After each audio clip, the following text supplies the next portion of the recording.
அஸ்ஸலாமு அலைக்கும். இன்னைக்கு நம்ம பார்க்க போறது உமர் ரலியல்லாஹு அன்ஹு அவர்களின் வாழ்க்கை வரலாறு பார்ட் 2. வாங்க வீடியோக்குள்ள போலாம்.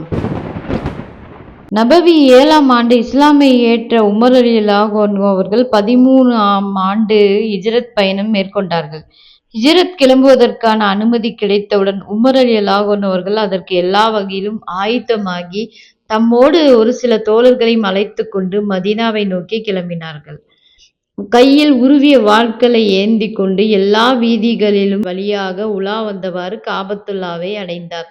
எந்தவித பயமோ பதற்றமோ இல்லாமல் நிம்மதியாக தவாப் செய்தார், தொழுதார். அதன் பின்பு உமர் ரலியல்லாஹு அன்ஹு அவர்கள் மதீனாவிற்குச் சென்றார்கள். மதீனாவை அடைந்ததும் குபா பகுதியில் உள்ள ரிஃபாஆ இப்னு அப்துல் முன்தகிர் என்னும் நபித்தோழரின் வீட்டில் உமர் தங்கினார். உமரை தொடர்ந்து பல சஹாபாக்களும் ஹிஜ்ரத் செய்து மதீனா வந்து சேர்ந்தார்கள். இறுதியில் அண்ணல் நபிகளாரும் கிபி 632ஆம் ஆண்டில் ஹிஜ்ரத் செய்து மதீனா வந்தார்கள்.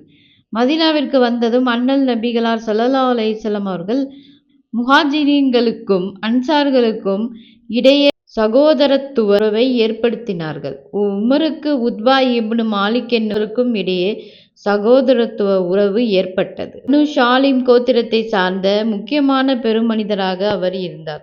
மதீனாவை அடைந்த பின்பு முஸ்லிம்களுக்கு இறை நிராகரிப்பாளர்களுக்கும் இடையே நிகழ்ந்த முதல் போர் பத்ர் போர் ஆகும். ஹிஜ்ரி 2ஆம் ஆண்டு நடைபெற்ற இப்போரில் தன்னுடைய வீரத்தை உமர் ரலியல்லாஹு அன்ஹு அவர்கள் ஆக்ரோஷமாக வெளிப்படுத்தினார்கள். கைவிரல் நகங்களை கடிப்பதை தவிர வேறொன்றும் செய்ய இயலாமல் இறை நிராகரிப்பார்கள் சோர்ந்து போய் நின்றார்கள். அஸ் இப்னு ஹிஷாம் இப்னு முன்கிரா உமருடைய உறவினர் தாய்மாமா உமருடைய கரங்களால் வெட்டப்பட்டு பத்ரு களத்தில் உயிர் துறந்தார். பத்ரு போருக்கு பிறகு மதீனாவில் வசித்து வந்த யூதர்களோடு கைகலப்பு ஏற்பட்டது. யூதர்கள் மதீனாவை விட்டு வெளியேற்றப்பட்டார்கள். அதனை அடுத்து ஷுவைக் யுத்தம், அதையடுத்து இன்ன பிற சிறு சிறு யுத்தங்கள் நிகழ்ந்தன. இவை யாவற்றிலும் உமர் ரலியல்லாஹு அன்ஹு அவர்கள் தமது போர் திறனை வெளிப்படுத்தினார். ஹிஜ்ரி 3ஆம் ஆண்டு ஷவ்வால் மாதம் உஹது போர் நடைபெற்றது. கலந்து கொண்ட குறைஷியர்களின் எண்ணிக்கை 3000, முஸ்லிம்களின் எண்ணிக்கையோ 700.